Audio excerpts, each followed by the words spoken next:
clock above the control panel ticked relentlessly towards 3 p.m. Jack the Jester, Jensen, as he was known on the airwaves of WXYZ 8.7 FM, leaned into the microphone, a mischievous glint in his eyes. His voice, usually smooth and mellow, took on a slightly exaggerated gruffness for comedic effect. All right, settle down, you crazy kids," he boomed, a laugh track playing faintly in the background. "You've been listening to WXYZ, your daily dose of the coolest tunes this side of the Mississippi. And, speaking of cool, let's talk about what's decidedly not cool." A drumroll sound effect played, followed by a dramatic cymbal crash, for those of you just tuning in. And for the faithful few who have been with me since sunrise, you know the drill. Today we continue our crusade for audio excellence. And that means, once again, the king remains dethroned. He paused for effect, letting the silence hang in the air for a beat. Then he continued, his voice dropping to a conspiratorial whisper. "That's right, folks, the band, the legendary, the infamous, the utterly now, is still in full effect here at WXYZ. No hound dog, no love me tender. Not even a whisper of a blue suede shoe. Why? Because as I always say, there's a time for everything, and Elvis's time on these airwaves is not now." A flurry of pre-recorded sound bites played, a frustrated groan, a car horn honking impatiently, and then a woman's voice saying, "Oh, come on, Jack." Jack chuckled. "I hear you, Mrs. Henderson. Mum, bless your heart, I truly do. But my ears, my sweet sensitive ears, just can't take it. We're pushing forward, folks music, and Fremonmädchen. Mehr kommen." But Jack had always found his music well, a little too much, too dramatic, too sentimental, too old. Prided himself on being cutting-edge, a DJ who discovered the next big thing. Not one who dwelled in the past, and the Elvis Band. Initially a spontaneous joke had become his signature. It generated calls, sparked debates, and kept his show talked about.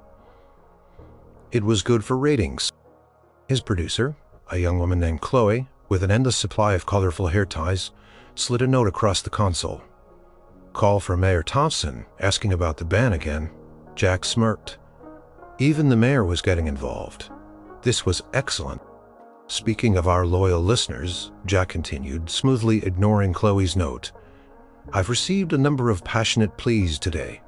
Some begging for just one song, some threatening to boycott my show, and some, bless their heartchicals, sigh. Perhaps I have, but if genius is madness, then call me madly brilliant."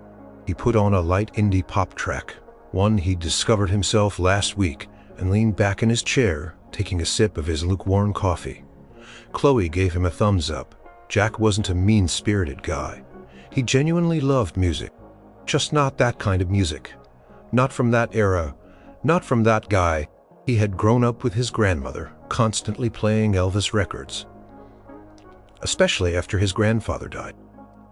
It had filled their small house with a kind of saccharine melancholy that Jack, even as a child, had found suffocating. Every song, every warbling vocal, every drawn-out note felt like another layer of grief. He remembered once, when he was about 10, asking his grandmother if they could listen to something else, something with more energy, more life. She had just smiled sadly and said, "Elvis understands sorrow, honey." From then on, Elvis had become synonymous with that quiet, heavy sadness. He knew it was irrational. Millions adored Elvis, but Jack had built his career on being the voice of the new generation, the one who pushed boundaries, the one who wasn't afraid to say, "No." Thanks to the classics, the band wasn't just a marketing ploy. It was also a statement that WXYZ was looking forward, not backward. The phone lines lit up as expected. Jack picked up the first one. "You're on the air with Jack the Jester. What's on your mind?" "Jack, "It's Martha from Springdale." A woman's voice chirped, sounding genuinely upset. "I just don't understand. How can you ban Elvis? He's a legend. He's American royalty. My sister-in-law flew all the way to Graceland last year. For goodness sake," Jack chuckled. "Martha, I appreciate your passion truly, but legends also need their rest. Don't they think of it as a respectful sabbatical? Elvis is off enjoying his peanut butter and banana sandwiches somewhere, while we're here discovering the next big thing." "But can't help falling in love. Always makes me cry. It's so beautiful," Martha insisted. "And Martha," Jack retorted, his voice playful, "don't you think we have enough to cry about in this world already? My show is about uplifting the spirits, Martha, not dragging them down with ballads that remind you of your first heartbreak." Martha groaned dramatically, and Jack moved on to the next caller, a young guy who thought the ban was hilarious, and then an older man who sounded genuinely offended. It was always a mix. The controversy fooled the show. It was a well-oiled machine of engineered outrage and amusement. As the show rolled on, Jack couldn't help but feel a little smug. He was in control. He was the one calling the shots. He was the king of his own airwaves, and on his airwaves, Elvis Presley would remain exiled. He looked at the framed photo on his desk, a blurry selfie of him and Chloe, both grinning widely, their faces illuminated by the glow of the radio console. This was his world, and in his world, some doors were simply closed, especially the one leading to the King's musical vault. He finished his set with a flourish, a quick sign-off, promising more non-Elvis tunes tomorrow. Chloe gave him another look, this one a bit more serious. "You know, some of these calls today were pretty intense, Jack," she said, gathering her papers. "That old guy, Mr. Henderson, sounded genuinely heartbroken." Jack shrugged, already packing up his bag. "It's radio. Ho drama sells. Besides, it's just music. No one's actually heartbroken over a song." Chloe sighed but didn't press it. She knew Jack's routine. She also knew that beneath the Jester persona, he was usually a pretty decent guy, but on the subject of Elvis, he was strangely unmovable. He rarely talked about why he hated Elvis so much, just that he did. It was just a running gag, a part of the show or so, she thought. As Jack walked out of the studio, the last chords of his closing song fading from the speakers, he felt a familiar sense of satisfaction. Another successful show, another day the king remained banished. He didn't know that his well-crafted, carefully maintained world was about to be rocked, not by a rising rock band, but by an unlikely, unexpected visitor from the past. A visit that would challenge everything he thought he knew about music, about himself, and about the true meaning of a king. The next morning, Jack woke up to the usual sound of his alarm and, unusually, a series of urgent text messages from Chloe. "Chloe. Jack, did you see the local forum? People are losing it over the ban again." Chloe. "Even the newspaper picked it up. Front page of the lifestyle section." Chloe. "Call me ASAP. Something weird happened." Jack groaned, rubbing sleep from his eyes. He usually loved the attention, but Chloe's tone sounded genuinely concerned. He picked up his phone and called. "All right, what's the emergency, Claw?" he mumbled, still half asleep. "Emergency, Jack. It's a full-blown crisis. Well, a minor crisis, but still." Chloe's voice was a frantic whisper. "Okay." First the mayor called again. "She wants you to reconsider. Said she's getting calls from concerned constituents, and Mrs. Henderson from Springdale brought a picket sign to the station this morning." Jack chuckled. "Picket sign, really? What did it say? Bring back the king? Worse, it said Jack the Jester, friend or foe of decent music?" Chloe deadpanned. "And then this." She paused, and Jack could hear her shuffling papers. "A letter arrived this morning, hand-delivered. Apparently no stamp. Just a name and our station address anymore." Jack scoffed, pouring himself a cup of coffee.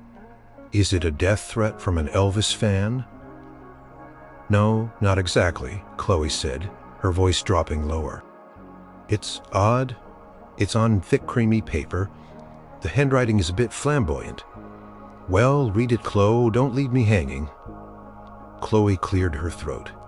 "Dear Mr. Jensen," she began, reading slowly, "perhaps we could discuss the nuances of good music and life itself.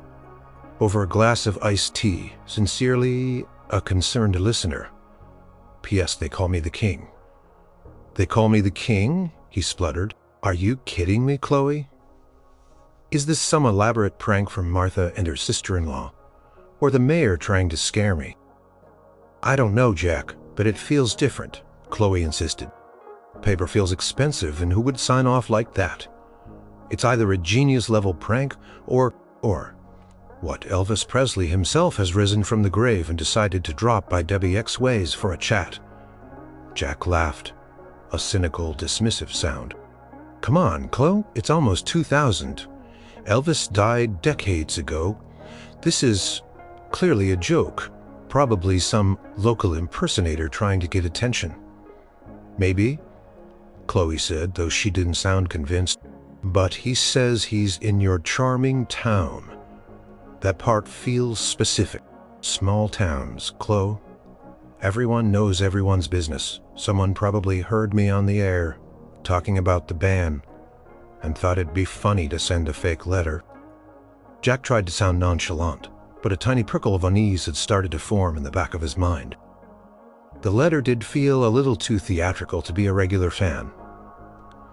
"Just be careful, Jack," Chloe said. "It gave me the creeps, and the whole town is buzzing about your band. So who knows what kind of crazy fan it might be." Jack promised to be careful, though he fully intended to ignore the letter. He finished his coffee and headed to the station. As he drove through the quiet streets of Willow Creek, his town, he noticed a few more bumper stickers on cars than usual. Some with a crowned symbol, others just the word Elvis in stylized font. The radio waves might be under his control, but the town itself seemed to be leaning into the King. At the station, Chloe showed him the actual letter. It was indeed on fine paper, and the handwriting, though bold, had a flowing artistic quality. Jack ran his finger over the signature. The King. It was a bold move for a prankster, he had to admit. "Don't worry, Chloe," he said, waving the letter dismissively. "I'll mention it on air, laugh it off, make it part of the show. The Elvis ban has angered the King himself." Chloe still looked unconvinced. "Are you sure? That's a good idea? What if it's someone genuinely unhinged? Then they'll just sound like another crazy fan," Jack said, his confidence returning. "It's harmless, just adds to the legend of Jack the Jester and his notorious band." Throughout his show that afternoon, Jack kept up his usual routine, mixing indie tracks with his signature banter. He even jokingly referenced the King's letter, suggesting that his band had shaken the very foundations of the afterlife. He got a few more laughs, a few more groans. The phone lines were as active as ever, still debating the merits of his band. Later that evening, as he left the studio, the air was cool and crisp. He felt the usual post-show high, a mix of adrenaline and satisfaction. He was walking to his car when he noticed a figure standing near the old oak tree across the street from the station. The streetlights hadn't quite come on yet, and the shadows were long. The person was tall, wearing a wide-brimmed hat and sunglasses. Even though it was nearly dusk, he was leaning against the tree, looking at the WXYZ sign. Jack frowned. It was a bit odd. He quickened his pace, fumbling for his car keys. As he got closer to his car, the figure straightened up and turned slightly. Jack couldn't make out many features in the dim light, but he had a distinct impression of a man with an air of well-presence, not threatening, but definitely noticeable. The man tilted his head slightly, as if listening to something, and then slowly raised a hand in a small, almost imperceptible wave. Jack, startled, reflexively gave a quick nod back, then quickly unlocked his car and got in. He started the engine, pulling away from the curb faster than usual. In his rearview mirror, he saw the man still standing there, watching him go. Jack dismissed it as someone just hanging out, maybe a tourist. Willow Creek wasn't exactly a bustling metropolis, but people did occasionally stop through. He tried to shake the lingering feeling that the encounter had been strange. He told himself it was just Chloe's talk of the king letter getting to him. His imagination was running wild. It was just a guy. A guy in a hat and sunglasses at dusk staring at his radio station? Nothing to see here? He drove home still humming one of the indie songs he'd played earlier, trying to drown out the faint, unsettling echo of a different kind of music in his mind. The next morning, the letter and the mysterious figure from the night before were still nagging at Jack. He tried to shake it off, dismissing them as products of an overactive imagination, fueled by Chloe's theatrics. But the image of the man standing by the tree with that peculiar, almost regal stance kept flickering at the edges of his thought. His first stop after coffee was to Willow Creek Diner, a greasy spoon that served the best Havofos rancheros in the county. As he slid into his usual booth, he noticed a new face at the counter. A man sitting alone, hunched over a cup of coffee. He was wearing a plain dark suit and a fedora which was pulled low, shadowing his face. He had a quiet, almost melancholic air about him. Jack shrugged it off. Tourists were a rare but not unheard of sight in Willow Creek. He ordered his usual, then pulled out his phone to check the news. More articles about the Elvis ban. He scrolled through the comments. Some were supportive, but a surprising number were vehemently against him. Suddenly the waitress Sally, a cheerful woman with a beehive hairdo that looked perpetually ready for a 60s concert, leaned over his booth, her eyes wide. "Jack, honey, you're not going to believe who's in town," she whispered, her voice barely containing her excitement. Jack looked up, intrigued. "Who? Sally, did the circus come to town early?" Sally giggled, then gestured subtly towards the man at the counter. "That gentleman right there. He's been here for 2 days now, keeps himself to himself. But I swear, I just know it." The man hadn't moved. He still looked downcast, almost burdened. "Know what, Sally? He looks like any other guy." "Oh, but he's not," Sally insisted, dropping her voice even lower. "He's got this look, and the way he orders his coffee, black, no sugar. Just like, well, you know." She winked conspiratorially. Jack raised an eyebrow. "Just like who, Fred?" "No, silly, just like him," Sally exclaimed. Then quickly slapped a hand over her mouth. "Oh, my lips are sealed. But I just had to tell someone. The way he talks, the way he moves, it's uncanny." Jack rolled his eyes, a small smile playing on his lips. Sally was known for her wild imagination. "Sally, I think you've been watching too many old movies. He's probably just a salesman passing through." "Salesman doesn't have a big black Cadillac parked outside that makes everyone stop and stare," Sally retorted, pointing subtly towards the street. Jack glanced out the window. Sure enough, a gleaming vintage black Cadillac, long and sleek, was parked directly outside the diner. It looked completely out of place in front of the small town eatery. A tiny knot of apprehension tightened in Jack's stomach. That car, it felt significant. He looked back at the man at the counter. He hadn't stirred. Suddenly, the diner's small wall-mounted radio tuned to WXYZ's crackled to life, playing a commercial. Then Jack's own voice came on a snippet from yesterday's show. "And that means once again the king remains dethroned." The man at the counter stiffened.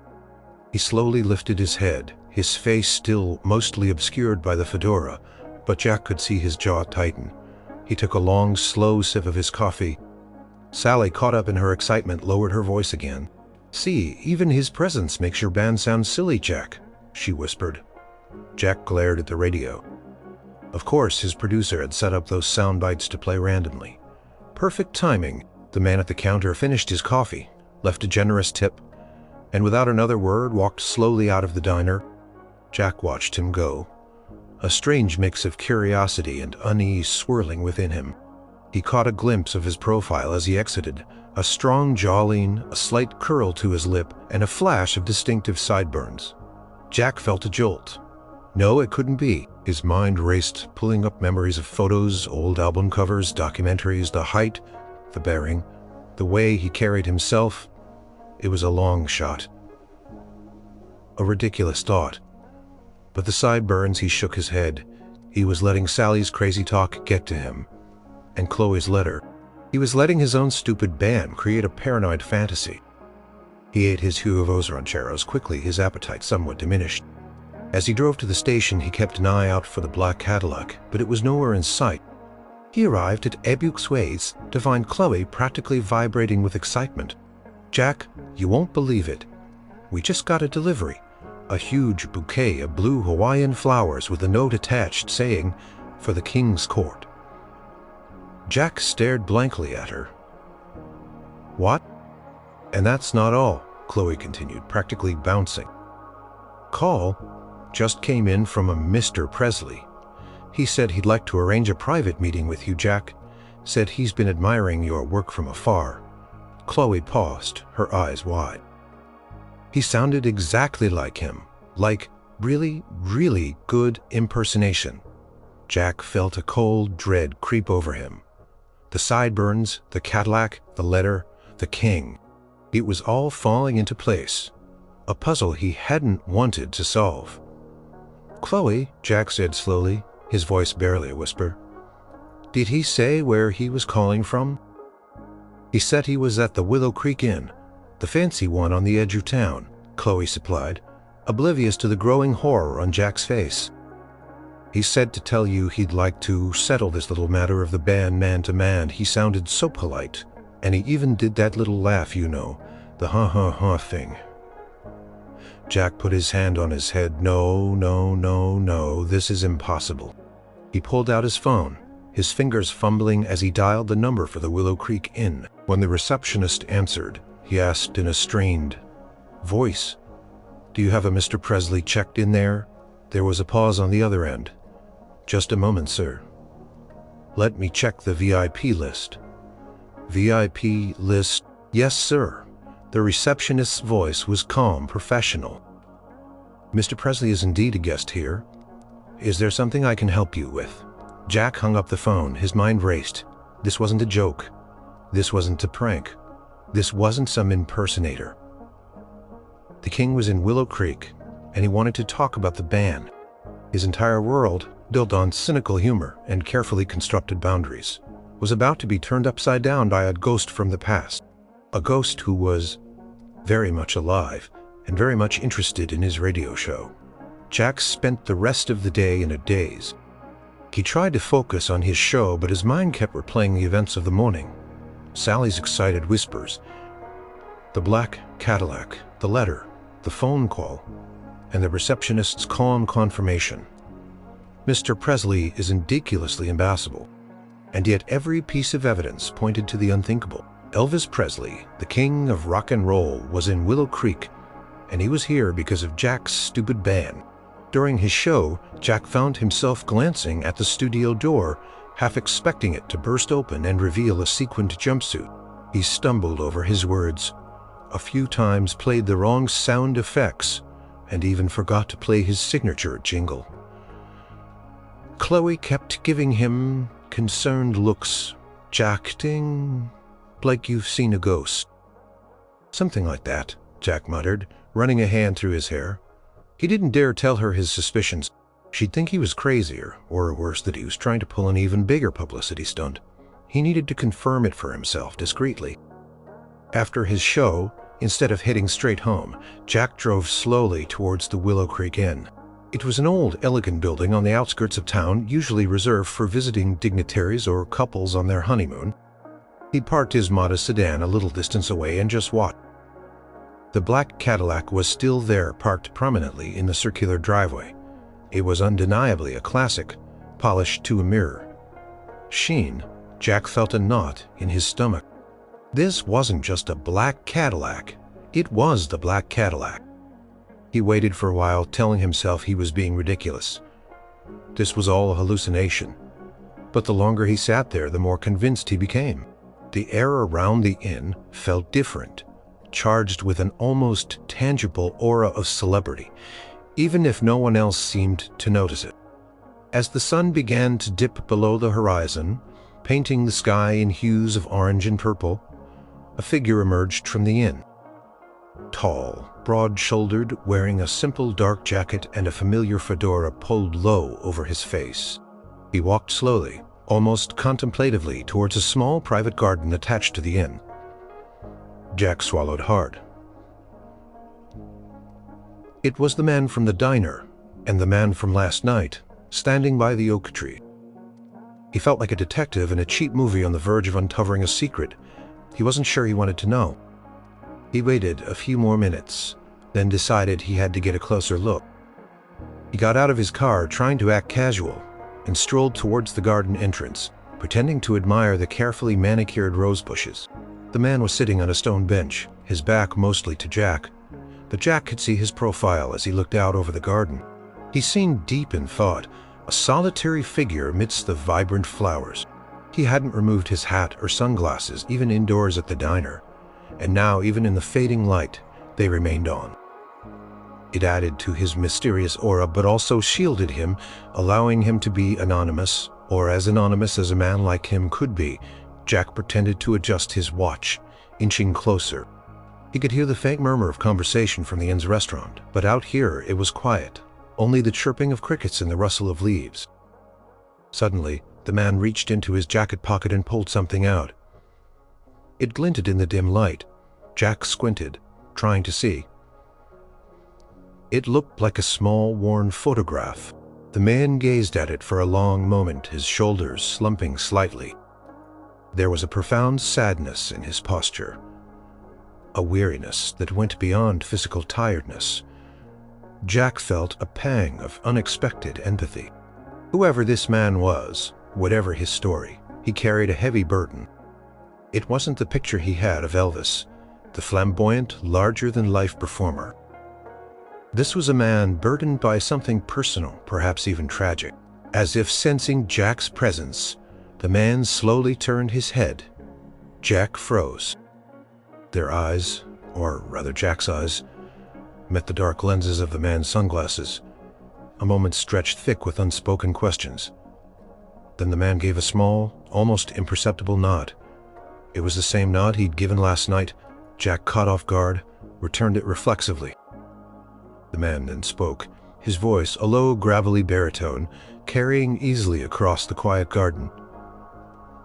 "Evening, neighbor." Jack swallowed the voice. It was unmistakably familiar. Lower, perhaps, with a touch of age, but the resonance, the unique cadence. It sent shivers down Jack's spine. His mind screamed, "No way." "It's nigh." Evening, Jack managed, his voice a little hoarse. Quiet is a rare commodity these days, especially for some of us. He paused. "I hear you're the fellow who runs the local airwaves. Jack the Jester, is it?" Jack's jaw dropped slightly. How did this man know unless... "That's me," Jack admitted, forcing a casual tone. "And you are." He knew the answer, but he needed to hear it. He needed him to say it. The man smiled faintly. Instead, he simply reached up and with a slow, deliberate motion, removed his fedora. The light was fading fast, but there was enough to see. The iconic black hair slightly swept back, a hint of gray at the temples, and then he slowly, almost theatrically, removed his sunglasses. Jack gasped. The eyes, blue, deep, and impossibly famous. They held a profound weariness, but also a glimmer of something else, perhaps curiosity, perhaps amusement. There was no doubt it was him, the king. Standing, no, sitting right there in the quiet garden of the Willow Creek Inn, looking at Jack Jensen, the DJ who had banned his music. Jack felt his legs buckle slightly. He leaned against a nearby pillar, trying to regain his composure. The man on the bench, Elvis Presley, just watched him, a slight, knowing smile on his face, waiting. The air suddenly felt thick, charged with the weight of decades of music. Fame, and a truly unbelievable coincidence. Jack's world was officially, irrevocably spinning off its axis. Jack stood frozen, leaning heavily against the garden pillar, his mind reeling.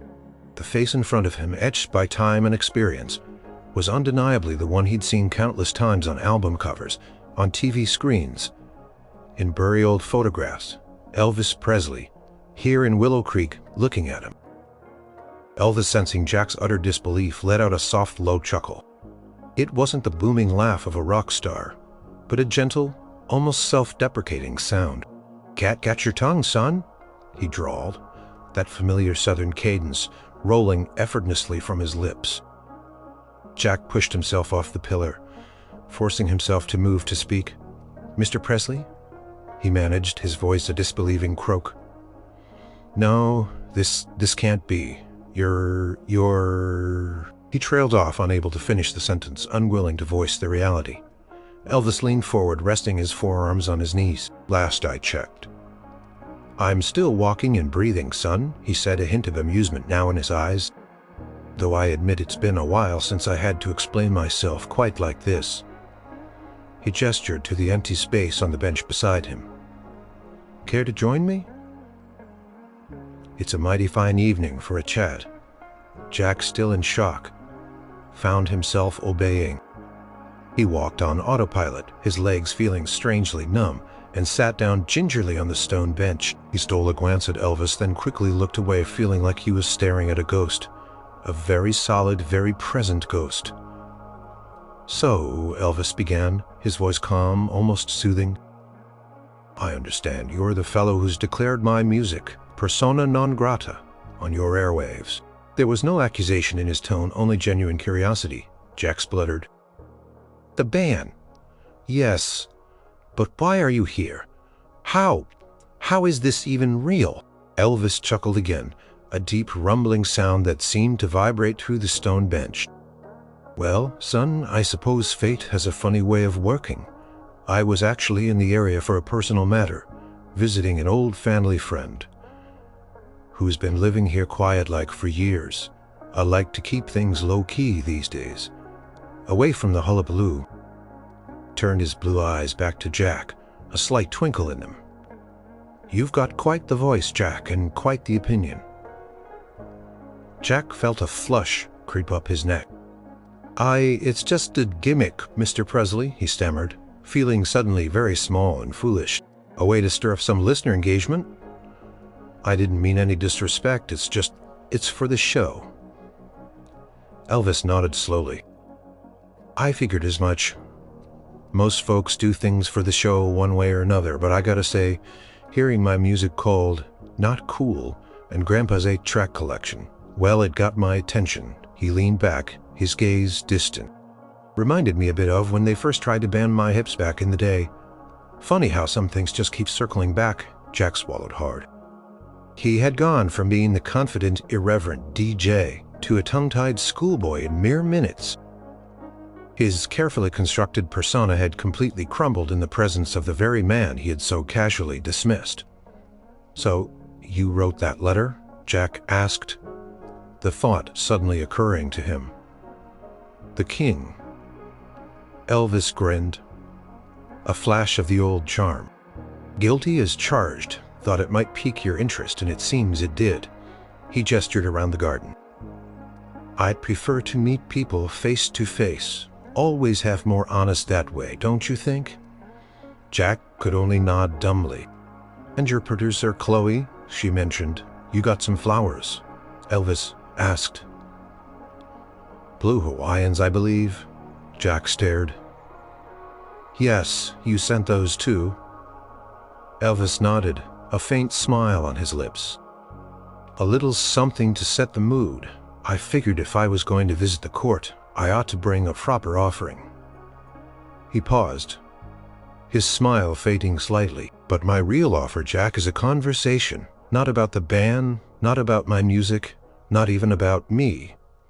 Necessarily just a conversation about life, about why we do what we do." Jack was utterly bewildered. This wasn't the angry, ego-driven superstar he'd half expected. This was a man who seemed tired, gentle, and profoundly inquisitive. "But why me?" Jack asked, confused. "Why bother with my little show, my little town?"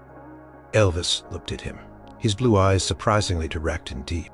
"Well, son, you put yourself out there. You made a statement, and when someone makes a statement, sometimes you just gotta engage with it. Besides, He leaned in slightly, a conspiratorial whisper. "I heard you mentioned your grandpa's 8-track collection. My grandpappy, he was a good man, and I always liked to think my music resonated." His own grandfather, a quiet man who had rarely expressed strong opinions, had loved Elvis. His grandmother had always played Elvis after Grandpa died. It was the only music that seemed to bring her comfort. "My grandmother loved your music," Jack said, surprising himself by speaking the words aloud. "Especially after my grandfather passed away." He stopped, embarrassed. He hadn't talked about that in years. Elvis's expression softened. "Ah, lost, that's a heavy burden, isn't it? Music can be a comfort, and sometimes it can bring back the ache. I understand that more than you know." He picked up the worn photograph from the bench beside him, holding it gently. "This is my mama. She was always my first and truest fan." His voice was tinged with a deep, almost ancient sorrow. Jack looked at the small, faded photo, then back at Elvis.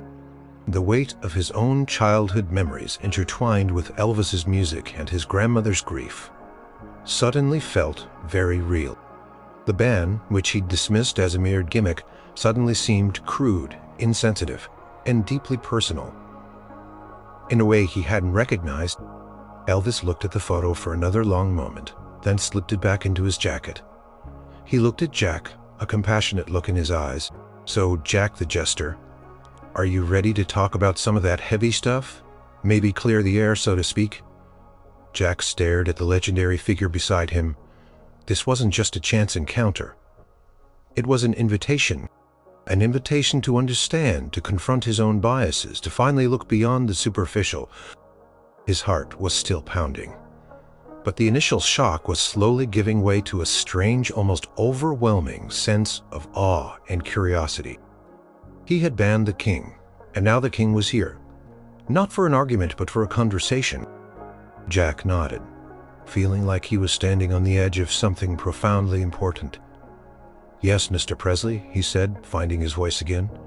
"I think I am." Garden grew darker around them as the last vestiges of twilight faded.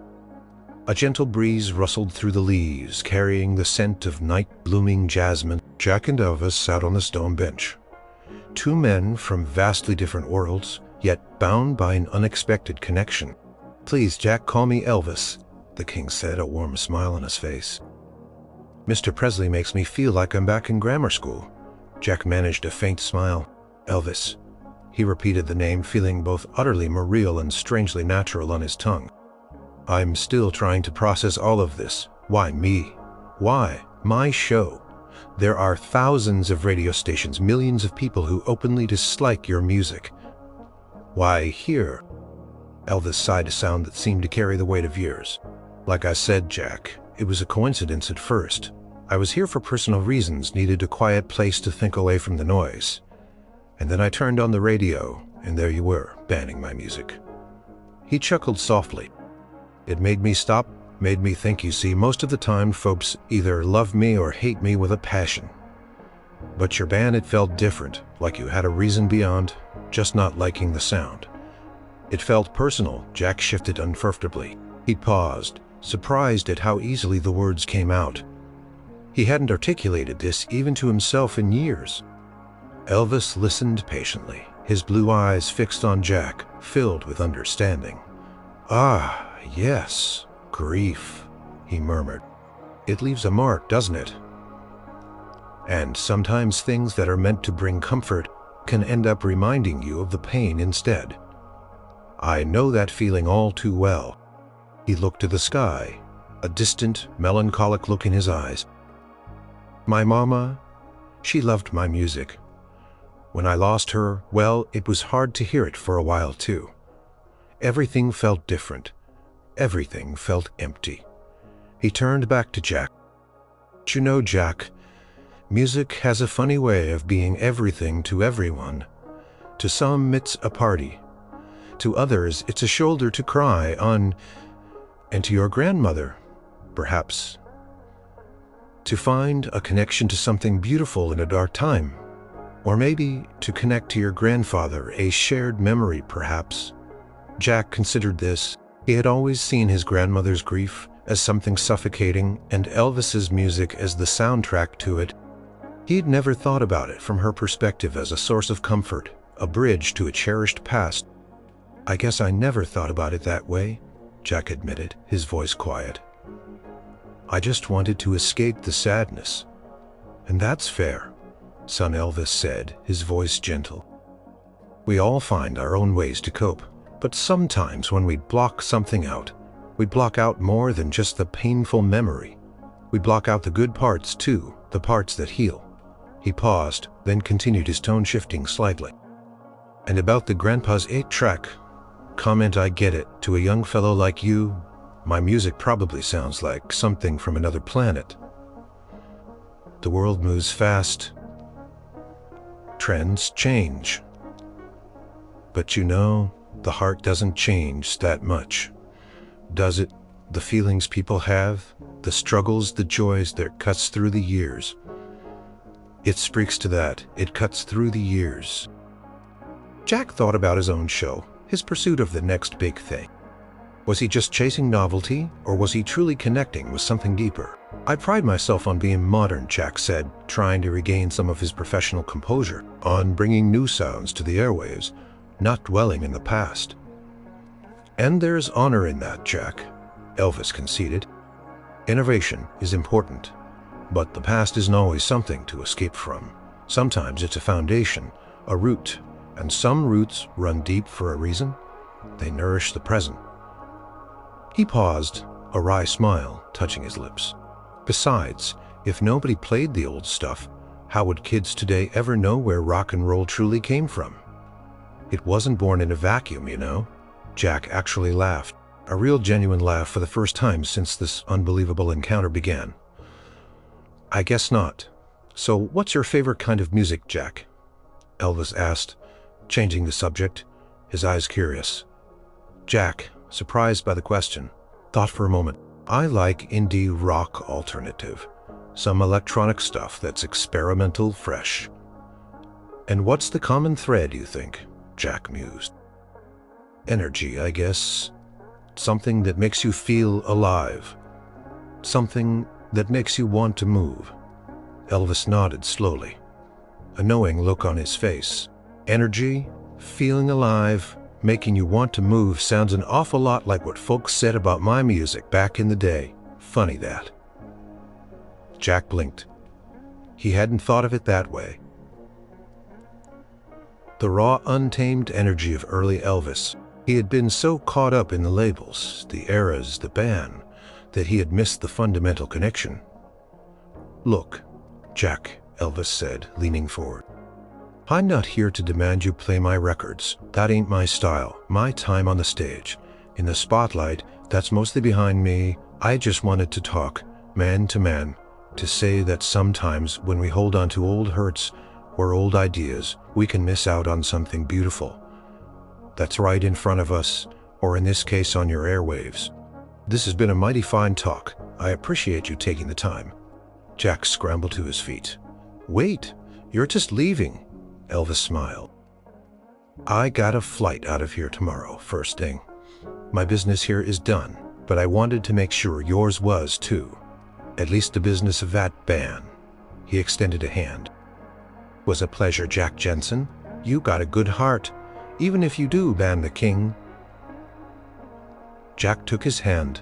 It was firm, warm, and surprisingly calloused. He felt a profound sense of respect, not just for the legend, but for the man standing before him. A man who had every right to be angry, offended, or dismissive, but instead had chosen understanding and gentle persuasion. "Thank you, Elvis," Jack said, his voice sincere. "Thank you for coming, and thank you for the conversation." He looked at the legendary figure, his hero's eyes now seeing a truly humble man. The band suddenly felt like the most ridiculous, pointless thing he had ever done. It wasn't just a gimmick. It was a barrier, a shield he had used to protect himself from old feelings. And Elvis, the man, not the legend, had gently, kindly helped him see that Jack walked back to his car in a haze, the conversation with Elvis replaying in his mind. The shock had worn off, replaced by a profound sense of awe and, surprisingly, a strange lightness. He had carried that unspoken resentment about Elvis's music for so long, a baggage he hadn't even realized he was holding. Now, after a quiet conversation with the very man he had effectively exiled, it felt like a weight had been lifted. He got into his car but didn't start the engine immediately. He just sat there looking out at the darkened garden where he had just spoken with Elvis Presley. The king had been so normal, so human, not the sequin showman, not the tabloid fodder, but a gentle dischiquet man with his own share of quiet sorrows and wisdom. Elvis's words about grief, about music, as comfort about the universal nature of emotion, resonated deeply. Jack had always dismissed his grandmother's profound sadness as something to escape. He realized now that he had judged her, and in doing so, had also judged the music that had been her solace. He had never considered that the very songs he found melancholic might have been a lifeline for her. The image of Elvis holding the faded photograph of his mother, the raw, unvarnished pain in his eyes, solidified this new understanding. Elvis wasn't just a performer. He was a person who had experienced loss, just like everyone else. And his music, perhaps, was a way for him to express that, and for others to connect with it. Jack started his car and drove home slowly. The familiar streets of Willow Creek seemed to hum with a new energy. Or maybe it was just him, seeing them through fresh eyes. He thought about his show, his identity as Jack the Jester, the contrarian, the modern voice. Was he really being modern if he couldn't even acknowledge the roots of the music he claimed to love? Was he truly being a jester if his jokes were built on a foundation of unexamined personal hang-up? He got home and for the first time in years went to his old record player. Tucked away in a dusty box in the attic beneath old photo albums and childhood toys was his grandmother's collection of pulled out a worn copy of Elvis's Golden Records, Volume 3.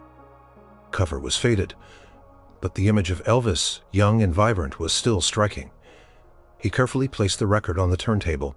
The needle dropped, and a slight crackle filled the room. Then the opening chords of "It's Now or Never" began to play. Jack closed his eyes, listening. Really listening for the first time without the filter of his childhood pain. He heard the soaring vocals, the passion, the intricate instrumentation. It wasn't just sad, it was powerful. It was romantic. It was. He listened to song after song. Are You Lonesome Tonight?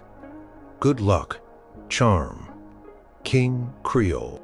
He realized that while some of them were indeed ballads that might evoke sadness, many were energetic, joyful, and utterly captivating. He had judged an entire catalog, an entire career, based on a narrow, childish interpretation of a few songs played during a period of grief. He felt a profound sense of humility. He, Jack the Jester, the arbiter of cool, had been incredibly narrow-minded. He had used a cheap gimmick to avoid confronting his own emotional baggage, and in doing so, had unfairly dismissed a musical titan. The next morning, Jack woke up with a clear mind and a newfound purpose. He called Chloe, who was already at the station. "Chloe, about the show today," he began, his voice calm and steady. "Oh God, what now?" Chloe groaned, probably expecting another outlandish stunt. "Did you decide to ban all music that starts with the letter E?" Jack chuckled. "No, Chloe, quite the opposite. I need to prepare an announcement." "A big one?" Chloe was silent for a moment. "An announcement? About what?" "About the ban," Jack said, his heart thumping with anticipation. "I'm lifting it," Chloe gasped. "What, Jack? Are you serious?" "The mayor will have a parade. Mrs. Henderson will faint." "I'm serious," Jack confirmed. "And I need your help to make it able. I need to explain why I'm doing it, not just that it's over, but the reason behind it." "The reason?" Chloe sounded genuinely surprised. Jack smiled. Besides that, I had a very enlightening conversation last night with a gentleman who helped me see things differently about music and about life." He paused. He wouldn't reveal Elvis's visit without the king's permission, but he could certainly allude to it. Curiosity piqued. "This sounds big. What do you want to do?" "I want to start the show with it," Jack said. "And I want to play a song, the very first Elvis song I'm going to play on WXYZ, and I want it to be special." He spent the morning researching, not just Elvis's hit songs, but the stories behind them, the historical impact, the sheer joy and cultural earthquake he had created. He wanted to do this right. He wanted to honor the king and, in a way, honor his own past, his grandmother, and all the people who had found solace and joy in his music. He selected a specific song, one that spoke not only of love, but of a gentle, comforting presence. It wasn't a loud, flashy rock and roll number, but a beautiful, heartfelt ballad. He felt a deep sense of peace about his decision. This wasn't just about changing a radio policy. It was about opening his own heart. The king's personal visit had indeed changed everything. The air in the WXYZ studio crackled with anticipation. Chloe was bustling about, checking the sound levels, queuing up the tracks. She kept glancing at Jack, a bewildered but excited look on her face. News of Jack's impending major announcement had already spread like wildfire through the station. Even the station manager, Mr. Davies, a stoic man who rarely ventured into the studio, was hovering in the doorway, a rare smile playing on his lips. Jack felt a mixture of nerves and exhilaration. This wasn't just lifting a ban, it was an admission, a public display of humility, and a deep personal shift. He took a deep breath, adjusting the microphone. "All right, Chloe, 5 seconds to air," he said, his voice calm, but with an underlying tremor of emotion. Chloe gave him the countdown. The famous WXYZ jingle faded out, and Jack's voice, clear and resonant, filled the airwaves. "Good afternoon, Willow Creek. This is Jack the Jester, live on WXYZ 98.7 FM. And today, friends, we have something a little different for you, something momentous." He paused, letting the silence build just as he always did for dramatic effect, but this time it felt different. The silence wasn't for a joke, it was for a confession. For months now, for those of you who tune in regularly, you've heard me talk about the Elvis ban, my personal crusade against the king, so to speak. I've made jokes, taken calls, and generally been quite stubborn about it. He heard a few sympathetic chuckles from the pre-recorded sound effects he'd inserted. I associated it with a kind of sadness, a weight that I just didn't want on my airwaves. He took another breath, preparing to delve deeper.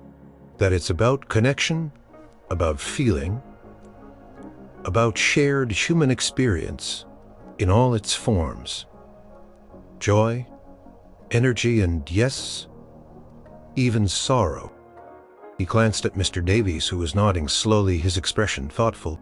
"I had one such conversation very recently," Jack continued, choosing his words carefully. He wouldn't betray Elvis's anonymity, but he wanted to convey the profound impact of their talk with a truly remarkable gentleman. And through that conversation, I realized that my ban was less about music. It was a barrier I had put up, not just for my listeners, but for myself. And that's not fair to you, the audience, and it's certainly not fair to the incredible artistry of Elvis Presley." Pause, letting the magnitude of his admission hang in the air. "So effective immediately, the Elvis Presley ban on WXYZ 98.7 FM is hereby lifted." The studio erupted in applause, not from the sound effects, but from Chloe and Mr. Davies. Jack heard a whoop from the other side of the glass. The phone lines instantly lit up, blinking furiously.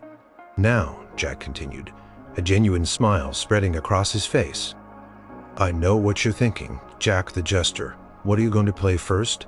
Is it Hound Dog? Is it Jailhouse Rock? He chuckled. Those are classics, absolutely. But for the very first song, the one that marks this new era on WXYZ, I've chosen something a little different. Something that speaks to the comfort, the love, and the quiet dignity. I now understand. His music truly embodies the love and the quiet dictu. He took a final breath, his hand hovering over the play button. This one's for my grandmother, and for every person who ever found solace in a song, and for the king, who truly is a king in more ways than one. He pressed the button. The first gentle melodic notes of "Can't Help Falling in Love" began to play. The studio filled with the tender, instantly recognizable voice of Elvis Presley. Jack closed his eyes for a moment, listening. He felt a tear prick the corner of his eye. Not of sadness, but of profound relief and gratitude. It sounded beautiful, truly beautiful. Chloe, meanwhile, was frantically answering calls, her face beaming. Jack could hear her through his headphones yelling, "Yes, it's really happening. He's playing Elvis." He opened his eyes and looked at the microphone. The airwaves were no longer just his domain. They were a bridge, a connection.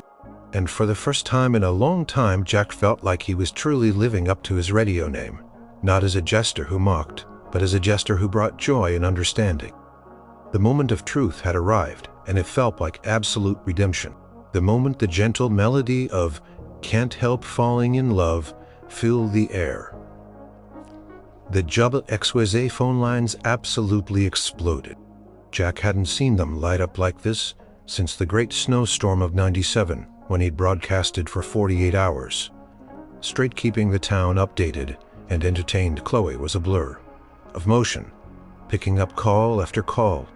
She was beaming, giving Jack thumbs up every few seconds.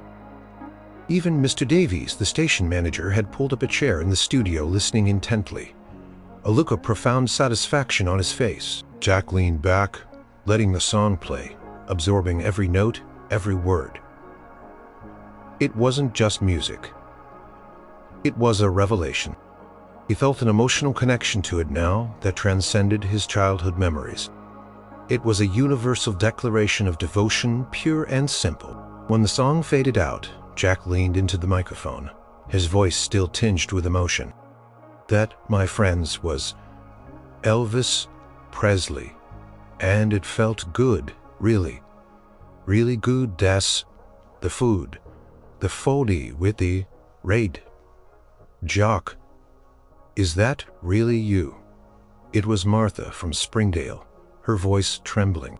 Oh, bless your heart, I knew you had it in you. I'm crying here, Jack, it's so beautiful. Jack chuckled, a genuine, heartfelt sound. Yes, Martha, it's really me. And it's really Elvis. And I'm glad it's beautiful for you. Next caller was the young guy who used to find the band hilarious. Dude, no way. You actually did it. That was awesome. My mom's freaking out right now. She's dancing around the living room. Jack smiled. Tell your mom I said hi, and tell her to shake it if she's got it. He took call after call, a stream of outpouring emotion. People were overjoyed, surprised, and genuinely moved. There was a sense of collective relief, as if a long-held tension had finally snapped. Listeners shared stories of what Elvis's music meant to them. First dances, road trips, moments of comfort. Jack listened to each one, his heart swelling with a warmth he hadn't felt in a long time. He realized he hadn't just removed a band. He had opened a door for an entire community to reconnect with a beloved part of their cultural history. Midway through the call-in segment, Chloe whispered excitedly, Jack, call from Mayor Thompson. She wants to speak to you on air. Jack's eyes widened. This was big. Put her on, Chloe. Mayor Thompson, you're on the air with Jack the Jester. Jack, I just wanted to call and personally congratulate you. Mayor Thompson's voice was warm, tinged with excitement. The phones at City Hall have been ringing non-stop. It seems the entire town is celebrating. What a wonderful gesture, Jack. It shows true leadership to admit when you've had a change of heart. And a truly beautiful song choice, I might add. Thank you, Mayor, Jack said, feeling a genuine blush creep up his neck. It was a necessary change, a good one. Indeed, the mayor said. Perhaps we can work together on something special. Welcome Back the King festival, Jack laughed. Let's not get ahead of ourselves, Mayor. One step at a time. As the show continued, Jack played more Elvis. Not just the famous hits, but deeper cuts, songs that showed the breadth of his artistry. He played Suspicious Minds, with its driving rhythm and powerful vocals. He played In the Ghetto, a poignant, socially conscious ballad. He interspersed them with his usual indie tunes, creating a surprising yet harmonious blend. He spoke about Elvis not as a myth or a joke, but as a deeply influential artist who had changed the face of music forever. He talked about his own journey, the personal reasons for the ban, and how a very enlightening conversation had helped him see things differently. He emphasized the power of music to connect us, to heal, and to transcend our differences. Towards the end of his show, as a medley of Elvis songs played softly in the background, Jack looked at Chloe. Chloe, you remember that letter we got from the king? Chloe's eyes widened. Oh my God, I don't think anything, Jack said, a knowing smile on his face. But if that king is out there listening, I just want to say thank you. Thank you for the conversation. Thank you for the perspective. He paused, his gaze fixed on the studio window as if he could see beyond it into the heart of Willow Creek, to the Willow Creek Inn. My airwaves are open, and the king is always welcome here. He played one last song, a powerful, soaring gospel number that showcased Elvis's incredible vocal range and spiritual depth. It was a fitting end to a truly Dracus. As the final notes faded and the WXYZ theme music began to play, Jack leaned back, feeling utterly exhausted but profoundly content. He had done it. He had faced his own biases, admitted his error, and opened his heart and his airwaves to something beautiful he had long resisted. The redemption he felt was not just professional. It was deeply personal. And it felt like the best broadcast he had ever, or would ever, deliver. The day after Jack lifted the ban, Willow Creek was abuzz. The WXYZ phone lines continued to ring off the hook, not with complaints, but with congratulations and requests for more Elvis. Local news outlets picked up the story, calling it the King's return to Willow Creek airwaves, and praising Jack's unexpected humility. Even the national radio news picked up the quirky story of a DJ in a small town who had met his match. Jack felt a new kind of energy in his shows. He still played his indie rock and alternative tunes, but now mixed in with the new or the classics. Not just Elvis, but other foundational artists he had previously dismissed as old-fashioned. His listeners seemed to love the blend, appreciating the history and depth he was now bringing to his programming. His ratings soared, but more importantly, he felt a deeper connection to his audience, a sense of shared discovery. A few days later, a package arrived at WXYZ. For Jack, it was a plain brown box with no return address. Inside, nestled in tissue paper, was a framed photograph. It was a professional, candid shot of Elvis and Jack sitting on the stone bench in the Willow Creek Inn garden. Jack was looking at Elvis with an expression of utter bewilderment, while Elvis looked at him with a gentle, knowing smile. On the back, in that same flamboyant handwriting from the letter, were the words, "To Jack, thanks for the talk. Keep the music playing, son, the king." Jack smiled, a warmth spreading through his chest. He hung the photo proudly on the studio wall. Right next to the selfie of him and Chloe, it was a secret history, a personal victory. Chloe, seeing the photo, gasped, "Jack, you never told me you got a picture with him," she exclaimed, her eyes wide. Is this the gentleman you were talking about?" Jack just winked. Some things are best left to the imagination, Chloe. But yeah, he was quite a gentleman. He never publicly confirmed that Elvis himself had visited, respecting the king's desire for privacy. But his close friends and family, and eventually the entire WXYZ's staff, came to understand that something truly extraordinary had happened. The Welcome Back the King Festival, proposed by Mayor Thompson, did eventually happen, albeit on a smaller scale. It became an annual event in Willow Creek, celebrating local music, and of course, featuring a dedicated block of Elvis hits played by Jack. People from neighboring towns started coming, drawn by the unique story of the DJ and his band. Jack himself was a changed man, the rigid, cynical persona of Jack the Jester softened. He still had his playful banter, but there was a new depth, a greater understanding and empathy in his voice. He realized that true creativity wasn't about rejecting the past, but about understanding it, appreciating it, and building upon it.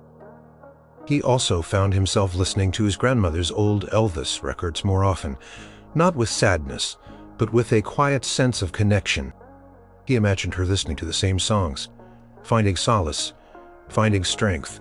He felt closer to her memory than he had in years. A few months after the visit, Jack received another smaller packet. This time it was a brand new, mint-condition Pimoke copy of Elvis's Golden Records, Volume 3, the very album his grandmother had cherished. There was no note, but Jack knew who it was from. It was a gesture of quiet friendship, a shared understanding. He treasured it. Jack never saw Elvis Presley again in person. The king had moved on back to his quiet life, away from the spotlight, but their brief, unlikely encounter had forged an invisible bond, a shared moment that had profoundly impacted Jack's life. As time went on, Jack continued his radio show, now more popular and respected than ever. He often thought about the man who had walked into his life, challenging his preconceptions and opening his heart. He learned that true greatness wasn't just about fame or talent, but about kindness, humility, and the ability to connect with others on a deeply human level. And sometimes late at night, when the airwaves were quiet and the town was asleep, Jack would cue up "Can't Help Falling in Love" or "Always on My Mind," not just for his listeners, but for himself. He'd close his eyes, and in the soulful strains of the music he'd hear the echoes of a gentle voice, a quiet laugh, and the lessons learned in a moonlit garden.